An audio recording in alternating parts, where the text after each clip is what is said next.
زي ما عودتكم على اي جهاز انا بكون عامله لكم عليه ريفيو، لازم اجي اقول لكم كمان العيوب بتاعته زي ما بقول لكم المميزات بتاعته. انا معايا سوناي هاند بلندر سوناي.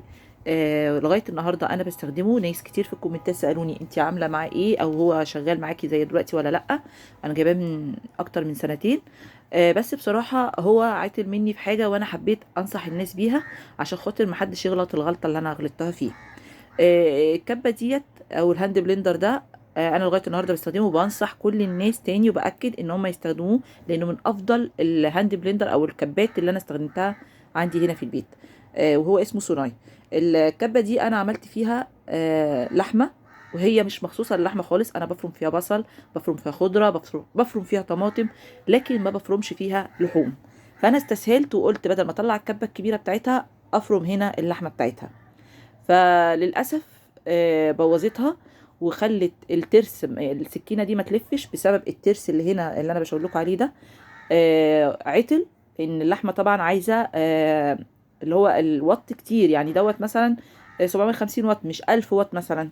فلازم تخلوا بالكم من حاجه زي كده. وخساره الاجهزه كل يوم بتغلى ومش بتعرفي تشتريها تاني وبتبقى كويسه. يعني ده في المطبخ معايا ما بقدرش استغنى عنه.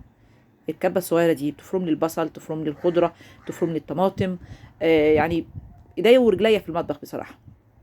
فانا زي ما بعمل لكم ريفيوهات وبنصحكم بقول لكم ايه الصح وايه الغلط وايه العيوب وايه المميزات في اي جهاز انا بجيبه وبستخدمه، وبنصحكم بالذات تشتروه. وكل الكومنتات لغايه النهارده بتسالني هل هو شغال معاكي كويس، هل الجهاز ده يعني ما عطلش معاكي. هو بصراحه جميل جدا، بس العيب عندي انا والغلطه عندي انا اللي انا استخدمت فيه اللحمه. فانا بنصحكم لوجه الله ما تستخدموش لحوم ولا حاجه فوق طاقتها، عشان خاطر تفضل عايشه معاكم وتستخدموها وتبقى كويسه معاكم. انا برضو بحب اطمنكم ان القطع غيار بتاعه سوراي متوفره جدا وجميله وموجوده في كل مكان. فعشان خاطر ما تقلقوش، هي عطلت مني، بس القطعه دي بالذات في منها موجود وناس كتير اشتريتها، وانا سالت على المكان بتاعها. فعندي الكبه شغاله والموتور بتاعها شغال. اهم حاجه الموتور طالما شغال القطعه دي سهله اشتريها وخلاص.